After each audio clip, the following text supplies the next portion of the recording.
This is Michael Matheson Miller, and you are listening to the Moral Imagination Podcast.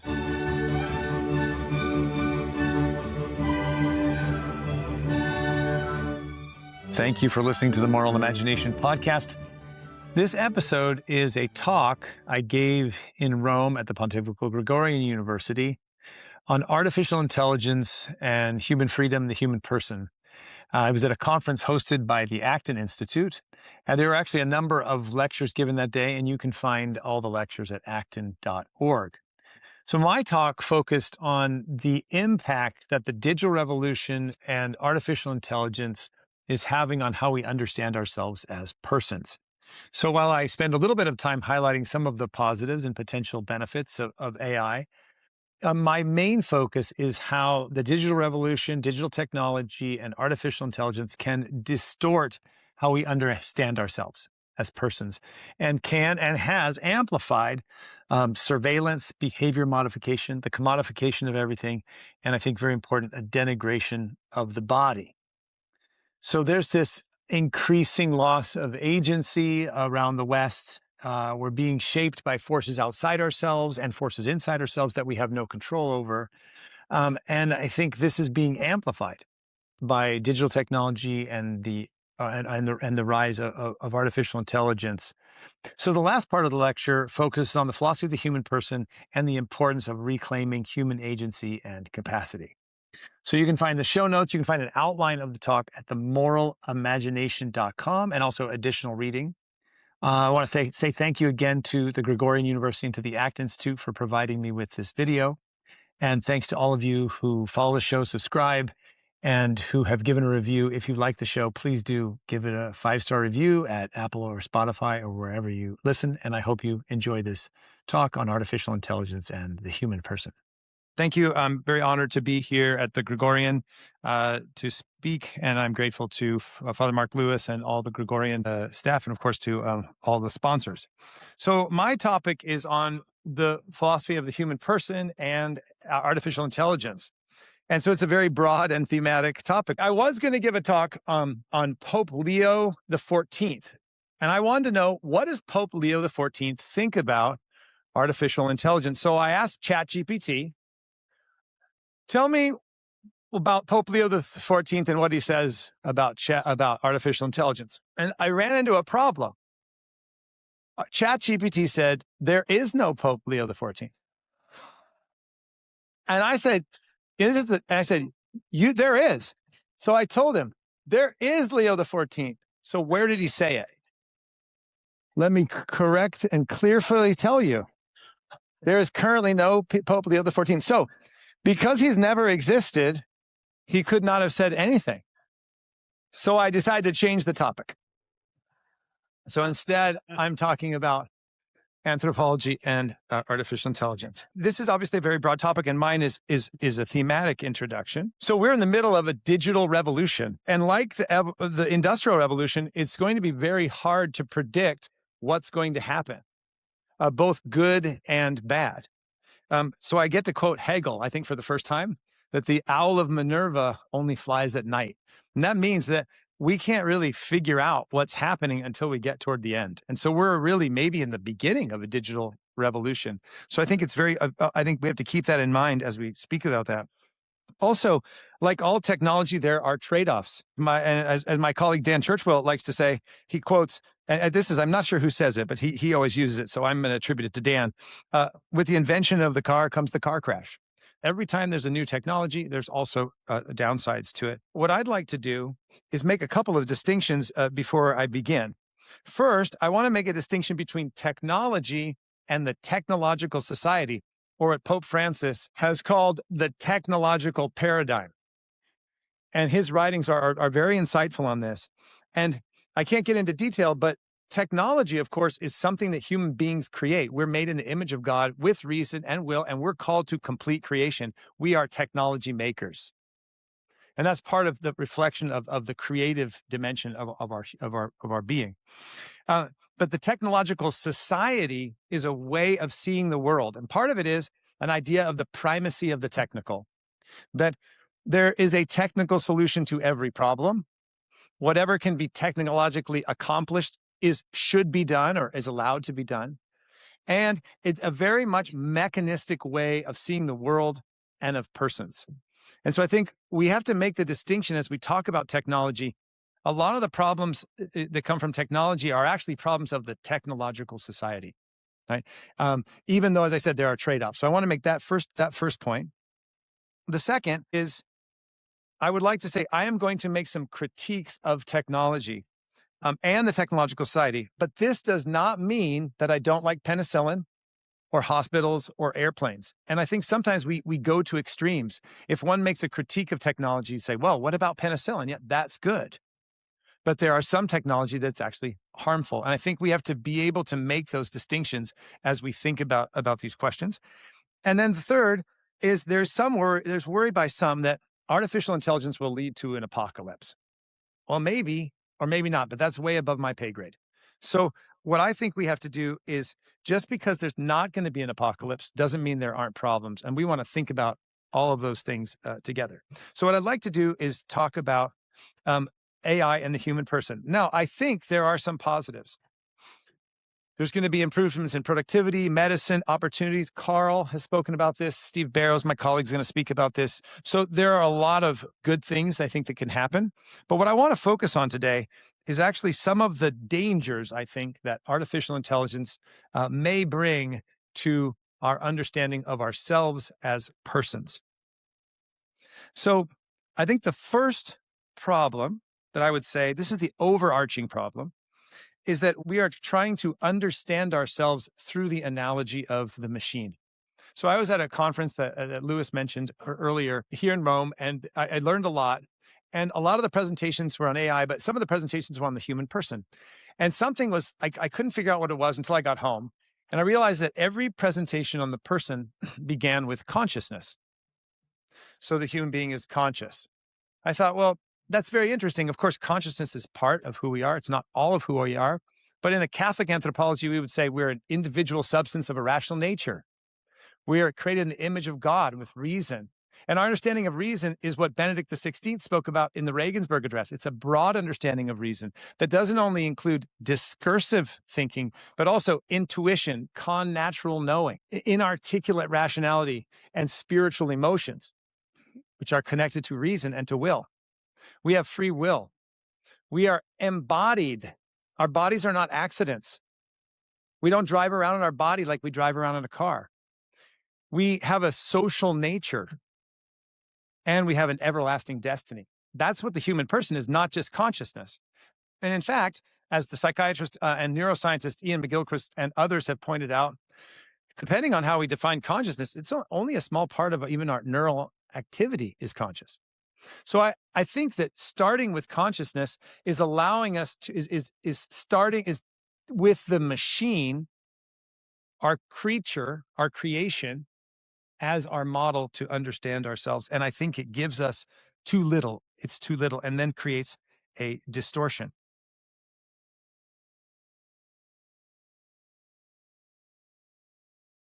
So the next thing that I want to talk about is, I think, in addition to the distortion that takes place, it also leads to a reductionism in thinking, and even a reductionism in our understanding of intelligence. So I mentioned Ian McGilchrist is a neuroscientist and philosopher and psychiatrist, and he's done a lot of work on the differences between the left hemisphere and the right hemisphere and how each hemisphere attends to the world. Let me be clear. It's not the pop psychology of like the right's creative and the left is, technical. That's not what it is. It's actually that the hemispheres attend differently. And there's a lot of scientific data on this based on both psychiatric patients, but also stroke patients and brain lesions where you can see what happens when you have right hemispheric damage or left hemispheric damage. So this is really grounded in neurobiology. And what happens is the left hemisphere tends to attend to the world in very mechanistic, hyper-rational, explicit, detailed manner. And the right hemisphere tends to focus on the big picture, thematic, meaning, purpose, and watchfulness in a very different way. And we need both of those ways to attend to the world. We need to pay attention to the details, and we need to be careful about what is going on and what the world means. So And here you can see, I think, a parallel between the idea of ratio and intellectus in St. Thomas Aquinas.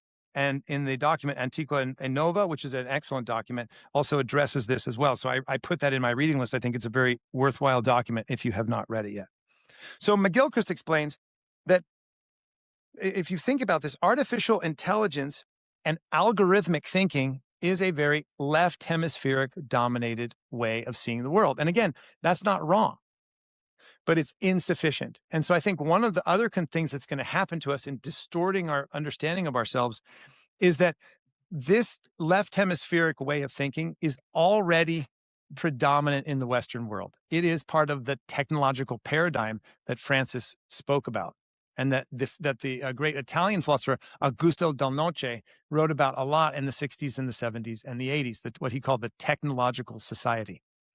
And this is a dominant way of seeing the world already, because we're giving so much to artificial intelligence. And as Carl Worth, I thought, said, it can upskill us, but can also shape us. And so it can solidify and deepen the problem of the technological society, where we begin to see everything in terms of a mechanistic world. Everything becomes an object. Everything becomes a commodity, and persons become objects to be organized as opposed to subjects to be respected.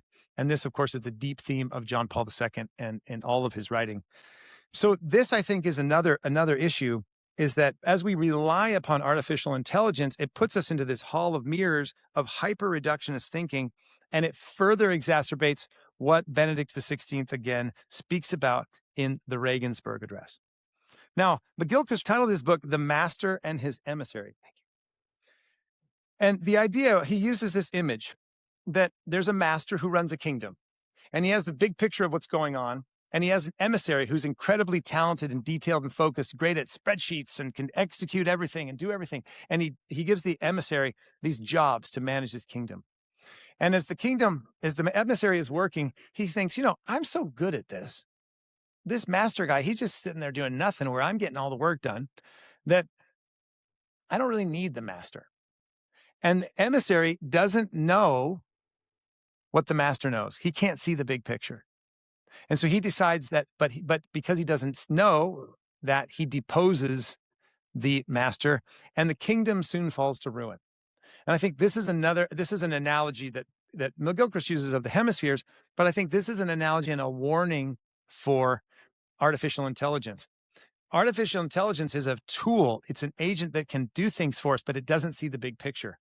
And we can abdicate, in a sense, our responsibility. I liked how Carl talked about there's like a lazy use of AI will actually de-skill you, but it can also do a lot of other problems. So I think that what happens is that we can, in fact, be led astray by artificial intelligence, just like the emissary. If we give to the emissary everything that it does, and we abdicate our control and our vision to the emissary, artificial intelligence, the machine, can dictate to us how we are supposed to live, instead of being guided by higher principles and obviously revelation. Now, related to that, I think, is this abdication will lead to the digital bureaucratization of bureaucracy. So what do I mean by that? I think one of the most immediately obvious things is when we use artificial intelligence, not only do we potentially decrease our competence, like Carl talked about, and we can also upskill, but as we become overly reliant on machines, as Leo XIV argued, it can undermine our education, and we can abdicate our decision-making to algorithms. Now, there's nothing wrong with doing that in the right case. But let's take a small example. How many of us have had a reservation for a plane or going to try to do something, and you finally get a hold of a person and you say, look, this is the situation, this is the context, and this is what I need to be done. And the employee says, I completely agree with you. That's great. I'm sorry, I cannot help you. The computer won't let me do it. Right. So that's a small example of we've abdicated our decision-making, our prudence, our wisdom to the machine. Now, these are small examples, but as AI becomes more broadly used in policing, in the courts, a bureaucratic rigidity could create injustice and undermine rule of law. And this especially hurts the poor and the disenfranchised and the minority. And so what happens is rule of law is not only grounded in rules, as we know from St. Thomas, it's grounded in the virtues of prudence, temperance, and justice. So I think this is another aspect. All of this, I think, relates to the denigration of the body. Now, this denigration of the body is not new. This is a recurring theme in history. We see this Gnostic rejection of the body combined with utopianism. But this idea that the body really is now simply an object to be used. The body is seen as an accidental aspect of the person. Our bodies are not constituent to who we are. But in a Christian anthropology, we are embodied persons, right? There's three kinds of persons: divine persons, the Father, Son, the Holy Spirit; angelic persons, which, by the way, I think St. Thomas calls intelligences. Those are disembodied intelligences. And the third kind is an embodied person. That's us. So our bodies are not an accident. In fact, as we state every Sunday in the Creed, we believe in the resurrection of the body. We get our bodies back. St. Thomas Aquinas says, I am not my soul. We are not just an intelligence. We are an embodied person with a social nature. So what's happening already in the digital revolution is a disembodiment, a denigration of the body, might I say, a shaming of the body. The body is bad and something to escape from. So what happens, as I'll talk about, this leads to a commodification of the person, and especially a commodification of the body. And here I think the best person on that, again, is Augusto Del Noce. Those I think are the first big picture ways in which we're going to have a distortion of the person from artificial intelligence. There are other things that are going on. One of the problems in artificial intelligence that everyone's worried about is alignment, right? And this can be an alignment question, can be whether you're talking about super intelligence or whether AI is going to become conscious. I do not believe AI will become conscious. I do not believe that. But there is already an alignment problem. We already have an alignment problem with social media, and AI is only going to amplify this. We live increasingly in a surveillance state, and what Shoshana Zuboff has called surveillance capitalism. We have all these free services, and they sounded great, but the result was widespread data collection and intrusion into our private lives. Some of you may remember Apple's CEO, Tim Cook, said, if you're not paying, that is, if you're not a customer engaged in commutative justice, you're the product. And Shoshana Zuboff says, you're not even the product. You're the raw material. Your data, your lives, your private lives and conversations are the data that's used to run these large language models and other aspects. So the amount of data that can be analyzed just to sell you something and can be refined just to get you they know exactly where you are very quickly because of the computing power is a real problem. The former CEO of Google, Eric Schmidt, he said, there's no more privacy, but you don't have to worry, and as long as you don't have anything to hide. But this is false not only in political and economic terms, but we're personal subjects with a social nature. We have different types of relationships: public relationships, private, work, social, our friends, our children, our spouse. And these should not be open to data collection. But big tech does not care. Because of its materialist, instrumental view of the world, it doesn't see an intrinsic value in loving relationships. It just sees data that can be used. And we already have that problem, and AI is going to take it even to a higher level. Another aspect, of course, is behavior modification. I had AI make this for me. Please make me a Skinner box, which is operant conditioning. That's the work of B.F. Skinner, but put an iPhone in it. So one of the most dangerous aspects of this is behavior modification. As you already know, related to surveillance, all your personal information is sold. It's used to craft specific targeted ads, social media posts, and videos to influence you. You're not just looking at a billboard. You are living in a Skinner box. You are living under operant conditioning. The writer and technologist Jaron Lanier told a story once. He said, I asked Marvin Minsky, do you think it's possible to operant condition and like a Skinner box human beings on a large scale? And he said, no, it'd be impossible. The only way that would happen is you would have to consistently be attached to an operant conditioning behavior modification device. And then you hold up your phone. Right? And we are, right? So these are highly sophisticated algorithms meant to keep us engaged, meant to move us around and behavior modify us, not only to sell things, but they pick up on even the smallest anxiety, worry, or behavior and work against you. Of course, the most striking example recently, as has been talked about, is young people building romantic relationships with AI chatbots, and the tragic case of more than one person who has been encouraged and did commit suicide because of a conversation with AI. Lanier has written, quote, "We're being tracked and measured constantly." He's a technologist. He's one of the founders of virtual reality. It's not a Luddite. We're being tracked and measured constantly and receiving engineered feedback all the time. We're being hypnotized little by little by technicians we cannot see for purposes we do not know. We are all lab animals now, end quote.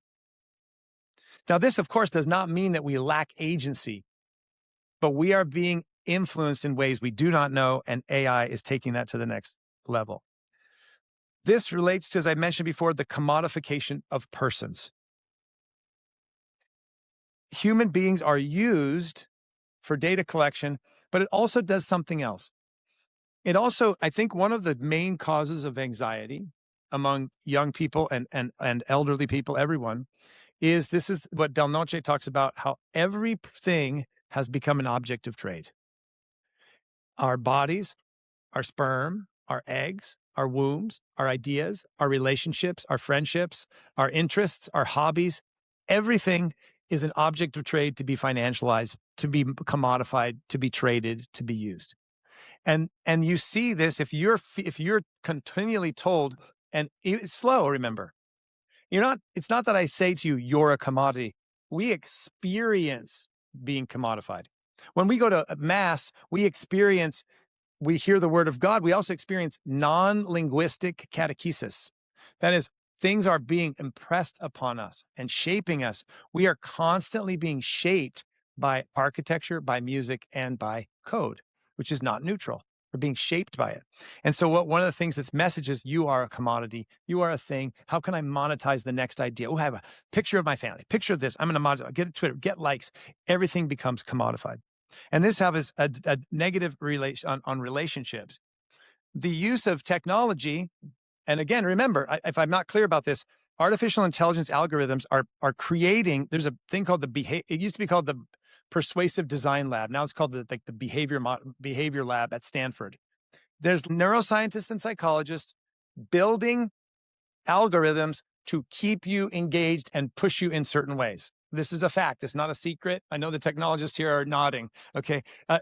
So you're dealing with something. There's a Benedictine monk, Augustine Weta. Some of you maybe read his things. I talked to him. He said, the kids stand no chance. He's also a high school teacher. He goes, they stand no chance. Guess what? Neither do the adults. We don't stand a chance against this. It's just, we don't have the capacity to battle it on its own terms. There is an answer, but it's not simply that we can just do it on our own. So look at this. Worldwide increases in adolescent loneliness. Rates of anxiety and depression rising among Americans, especially the young. Among older people, we have what's called the deaths of despair. So the relationships are breaking down, and digital technology is part of this problem. Now, what we're seeing is it's getting worse because many teens are turning to AI chatbots for friendship and emotional support. 80%, and this is from Forbes, but 80% of Gen Xers would marry an AI. I was looking up a story. I was going to find the picture. Some of them I couldn't put up here, but there's a picture of this young lady. She's quite beautiful, and she's at Wimbledon. And she's very important influencer. And she's at Wimbledon, and she's sitting there like this, and she's got an Aperol spritz, and she's doing these things, and she has all these followers, and people are like, wow, she's gorgeous. There's only one problem. She's not real. She's made up by AI. They made her up. It's very difficult to begin to determine, wait, who am I in relationship with? It's not just the scams that we get. It's now actually love, like falling in love with a machine. And this digital life, it in a sense, just kind of gives you what you want, what you think you want, but it ultimately breaks you down. So I think we have to be attentive to that as well. Underlying much of artificial intelligence development is the problem of transhumanism. And there's a lot I could say here, but transhumanism is this idea that if we could combine biology with technology, we can create a new kind of person. We can move up the evolutionary chain, and we are going to become like gods, right? And so you see this aspiration that we're going to upload ourselves to the internet, etc. Billions and billions of dollars are spent all over Silicon Valley and in Boston and other places on transhumanist ideas that we are going to somehow become like God. The human being is the new Tower of Babel is not the Third Reich. It's not the big building that you're going to climb up. The new Tower of Babel is man himself. Right? Genesis, let us burn bricks and make a name for ourselves. Instead of being given a name, we're going to make a name for ourselves. The new Tower of Babel is ourselves in this transhumanist model. John Johnson of Patmos Technology said once, and I think something worth thinking about, are we going to combine ourselves with our technology? Are we going to commune with our technology, or are we going to commune with our creator? And I think it's a very important thing to think about. Related directly to that is, and this I think is not aspirational, this I think is one of the biggest immediate problems we're going to face. I hope I'm wrong, but we are going to face the combination of large language model, AI processing, and CRISPR, where genetic engineering is moving to designer babies. This is from the Wall Street Journal.